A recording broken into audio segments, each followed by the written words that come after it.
श्री गणेशाय नमः। 17 जनवरी शुक्रवार यानी कि कल संकटा चौथ है। गणेश चतुर्थी का दिन है, बहुत ही खास है। देखिए, व्रत का नाम तिलकुटनी भी कहा जाता है। इसे माघ महीने कृष्ण पक्ष की चतुर्थी पे पड़ता है। बहुत ही विशेष, हमारे हिंदू धर्म में ये बहुत विशेष हिंदू धर्म में संकट चौथ की विशेष महत्व। इस दिन लोग प्रथम पूजनीय विघ्नहर्ता श्री गणेश को प्रसन्न करने के लिए व्रत करती हैं महिलाएं। करवा चौथ के बाद दूसरा चौथ है। करवा चौथ सभी करते हैं कि तो ये व्रत करती हैं और बहुत ही महत्वपूर्ण माना गया है। संकट चौथ के दिन व्रत करने पूजन करने से जीवन में सभी प्रकार की परेशानियां दूर होती हैं और कार्यों में आने वाले बाधाएं दूर हो जाती हैं। तो संकटा चौथ कल है 17 जनवरी, सुबह 6:20 से ही आरंभ हो जाएगा और समापन 18 तारीख को सुबह है। तो बहुत ही विशेष है। आइए कुछ संकट चौथ के उपाय के बारे में जानते। इस दिन हम लोगों को सुबह उठना चाहिए, स्नान करना चाहिए, थोड़ी कुछ बूंदे पानी में गंगा जल और थोड़ा सा काला तिल। इसमें गुड़ और काले तिल का बहुत ही विशेष महत्व है। इसका नाम एक नाम और भी है, तिलकुटनी व्रत। इसे तिलकुट व्रत भी कहा जाता है। तो इसमें गुड़ और तिल का दान अपने बच्चों से अवश्य कराइएगा। और संकटा चौथ के दिन भगवान गणेश जी की विधि विधान से पूजा होती है। स्नान करने के बाद आप लाल वस्त्र धारण कीजिए। लाल, पीला, हरा, नीला और काला, सफेद इन वस्त्र धारण मत कीजिएगा। इन्हें पहनकर पूजन नहीं की जाती। एक चौकी लीजिए, चौकी पर लाल कपड़ा सजाइए, लाल कपड़ा बिछा दीजिए। इसके बाद लक्ष्मी गणेश रख दीजिए। फिर पुष्प नारियल अवश्य रखिएगा कलाव बांधकर। एक लोटे में कलश रख दीजिएगा पुष्प और दीपक जलाइए। दीपक जलाने के बाद वहां बैठकर गणेश जी की विधि विधान से पूजा करने के साथ साथ विधि विधान से गणेश जी की पूजा करिए। फल, तिल, गुड़ का भोग लगाइए। इसके बाद आप गणेश चालीसा का पाठ करें। इसके बाद आपको क्या करना है? गणेश चालीसा का पाठ करना है और आरती करें। देखिए, और इससे सारी मनोकामना पूर्ण हो। लेकिन देखिए, जो महिलाएं व्रत नहीं करती हो, कई जगह नहीं करती, लेकिन ये व्रत सबको करना चाहिए। अगर व्रत नहीं भी कर रही हैं तो आप इस प्रकार, जिस प्रकार मैं बता रही हूँ, इस प्रकार पूजा अवश्य कीजिए और व्रत कथा अवश्य सुन लीजिएगा। फिर सूर्य को अर्घ्य देने के बाद आप पानी पी लीजिएगा, जो व्रत नहीं करती। इससे आप संकट चौथ का पुण्य प्राप्त होगा। आपके संतान की उन्नति में कोई भी संकट आएगा वो अवश्य दूर हो जाएगा। विघ्नहर्ता उस संकट को अवश्य दूर करेंगे। तो सभी माताएं बहनों से निवेदन है, आप लोग इस व्रत को अवश्य कीजिएगा। अगर आपके यहाँ नहीं होता तो विधि विधान से पूजा करने के बाद आप जल ग्रहण कीजिएगा और शाम को चंद्रमा को अर्घ्य देकर ही रोटी खाएं। या दोपहर में खा लिए हैं, भोजन कर लिए हैं, तो शाम को अर्घ्य देने के बाद भोजन कीजिएगा। तो ये छोटा सा उपाय है। संकट चौथ के दिन विधि विधान से आपको गणेश जी की पूजा करनी है, गणेश चालीसा पढ़ना है, आरती करना है। ऐसा करने के बाद आपकी सारी मनोकामनाएं अवश्य पूर्ण होंगी। सारी मनोकामना अवश्य पूर्ण हो जाएगी। कृपया मेरी वीडियो को लाइक एवं सब्सक्राइब अवश्य कर दीजिएगा। कमेंट में ओम श्री गणेशाय अवश्य लिख दीजिएगा। कई बार क्या होता है, हमारे बच्चों की तरक्की रुक जाती है, कार्यों में उनकी बाधाएं आ जाती हैं। कोई पेपर देने जा रहे हैं, बहुत पढ़ रहे हैं बच्चे, लेकिन पेपर देने जा रहे हैं उसमें लिख नहीं पा रहे हैं, आते हुए भी वो जवाब लिखने में असमर्थ है या समय खत्म हो जा रहा है। तो ये कार्यों में बाधा आ रही है। बच्चे उस चीज़ को जानते हैं फिर भी कर नहीं पा रहे। इंटरव्यू देने जा रहे हैं, फिर भी सक्सेसफुल नहीं हो रहे हैं। अब बच्चों के जीवन में, तरक्की में, कार्यों में बाधा आ रही है और बाधाएं समाप्त नहीं हो रही हैं। तो बहुत ही सुनहरा मौका है, जो साल में एक बार ही ये मौका आता है। संतान की लंबी उन्नति एवं तरक्की के लिए संकट चौथ का व्रत किया जाता है। नाम ही संकटी चौथ है कि हर प्रकार के संकट जीवन से दूर हो जाते हैं। इसकी बहुत ही प्यारी अद्भुत कथा है। मैं अगली वीडियो में कथा अवश्य डालूंगी। तो आपको बच्चों के जीवन से बाधाएं दूर कर रही हैं, उनकी तरक्की तय करना है, उनके जीवन में गति लानी है। तो बहुत ही छोटा सा उपाय है, लेकिन माताओं बहनों से निवेदन है, ये उपाय कर रहे हैं तो पूर्णतः श्रद्धा विश्वास से कीजिएगा और स्नान करने के बाद करना है। सुबह स्नान करने के बाद ये उपाय घर पे भी कर सकते हैं और मंदिर में भी कर सकते हैं, जैसे आपका समय हो, जैसे आप जा पाए। तो आप पूजा पाठ करने के बाद इकट्ठा होकर भजन कीर्तन अवश्य घर पे कीजिएगा। बहुत ही विशेष है। कोई भी हमारे यहाँ कोई भी पूजा पाठ होती, कथा त्यौहार होता है, लोग भजन कीर्तन इकट्ठा होकर करते हैं, लोगों में प्रसाद वितरण करते हैं। तो इससे उसका फल सहस्र गुना बढ़ जाता है।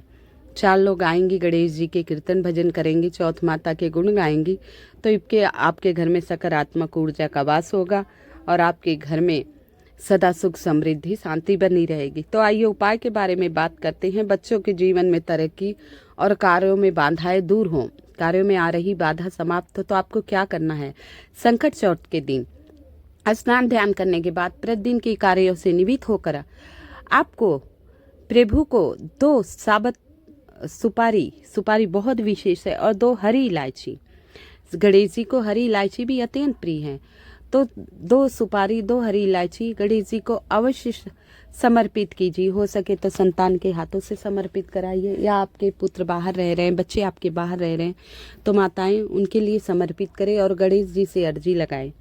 हे विघ्नहर्ता, हे परम पूज्य, हे श्री गणेश, हे रिद्धि सिद्धि के दाता, हे शुभ लाभ करता, मेरे बच्चों के जीवन में हर प्रकार की विघ्न बाधाएं दूर हों, उनके कार्यों में आ रही बाधा दूर हो, उनके जीवन में सफलता एवं तरक्की उन्नति करें, वो अक्सर हों, वो सही निर्णय लेने की क्षमता रखे। हे बुद्धि के देवता, हे विघ्नहर्ता, हे प्रथम पूज्य, ऐसे बार बार गणेश जी की अर्जी लगाइए। 2 सुपारी और 2 इलायची समर्पित कर दीजिएगा। ऐसा करने से इससे संतान की तरक्की और कार्यों में बाधा आ रही समाप्त हो जाएगी। जो तरक्की और कार्यों में बाधा आ रही है वो समाप्त हो जाएगी। बच्चा उन्नति की ओर अक्सर होगा, उसके जीवन में गति आएगी। तो यही छोटा सा उपाय है, माताएं बहनें अवश्य करेंगी, पूर्णता श्रद्धा विश्वास से करेंगी तो बहुत ही शुभ होगा। और इस दिन पीले लाल इन वस्त्रों को अवश्य पहनना है, पीले लाल वस्त्रों को अवश्य पहनना है। कथा कीर्तन अवश्य कराइए, गणेश जी के नाम का जप करिए। जैसा कि नाम ही तिलकुट है, क्या है, नाम तिलकुट है, तो इस दिन अगर बच्चों के जीवन में खुशहाली लाना चाहते हो, बच्चों के जीवन में, अपनी संतान के जीवन में खुशहाली लाना चाहते हो, बीमार है निरोगी काया चाहते हो, वो सदा स्वस्थ रहे, तो बहुत ही सटीक छोटा सा उपाय है, घर में ही कर सकते हैं, कहीं बाहर जाने की ज़रूरत आपको नहीं पड़ेगी। क्या करना है, तिलकुट, थोड़ा सा तिल आप भून लीजिए, हल्का से घी डाल के खूब अच्छे से भून लीजिए, और गुड़ थोड़ा सा ले लीजिए। अब खलबट्टा आता है कूटने वाला, उसमें कूट लीजिए। वैसे लड्डू भी बना सकते हैं, लेकिन तिलकुट है तो तिल कूटना अवश्य चाहिए ना, थोड़ा सा उसको कूट लीजिए। नहीं तो अदरक कूटने वाला, उसमें थोड़ा सा आप तिल भून लिए तो आराम से उसमें कूट जाएगा, उसमें कूट लीजिए और तिल गुड़ मिलाकर तिलकुट बना लीजिए। अब जैसे प्रतिदिन आप चौकी तैयार किए, इस दिन सभी देवी देवताओं की पूजा होती है चौथ के दिन। अब लक्ष्मी नारायण के दत्तक पुत्र हैं, माता लक्ष्मी सदा साथ ही रहती हैं गणेश जी के, तो माता हैं उनकी, और शिव पुत्र और गौरी पुत्र तो है ही हैं विशेष ही। तो इस दिन सभी की पूजा होती है। पूजा करने के बाद, चौकी तैयार करने के बाद गंगा जल का पूरे घर में छिड़काव करिए। इसके बाद तिलकुट का भोग लगाने से, ऐसा करने से बप्पा प्रसन्न होते हैं। प्रथम पूज्य श्री गणेश जी अत्यंत प्रसन्न होते हैं और कहते हैं ऐसा करने से संतान के जीवन में खुशहाली आती है। तो ये उपाय पूर्णतः श्रद्धा एवं विश्वास से महिलाएं अवश्य करेंगी। छोटा सा उपाय आपको अपने घर पे ही करना है। गणेश जी की मूर्ति चौकी पर स्थापित कर लेना है। जैसे कि ये देखिए मैंने सजा रखा है, ऐसे ही आपको लाल कपड़ा बिछाकर पूजा करनी है। आइए अगले उपाय के बारे में बात करते हैं। गणेश जी की पूजा करते समय लाल कपड़ा अवश्य पहने, चौकी पर लाल कपड़ा बिछाएं और रुमाल के बराबर लाल कपड़ा आपको लेना है। जैसे आपने पूजा पाठ कर लिया, गणेश जी को भोग लगा लिया, श्री यंत्र रख दिया, अब उस लाल कपड़े में श्री यंत्र और उसके बीच में सुपारी रखनी है।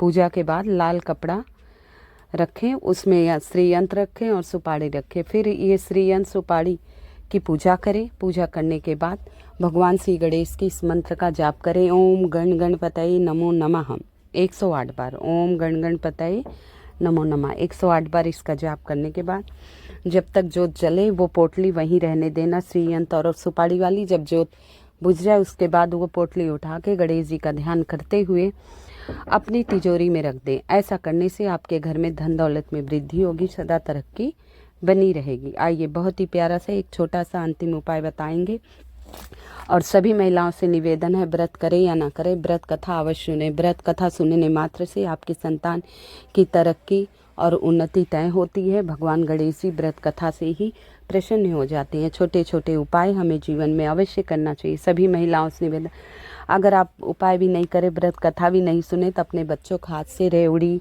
या तिल गुड़ अवश्य बंटवा दें।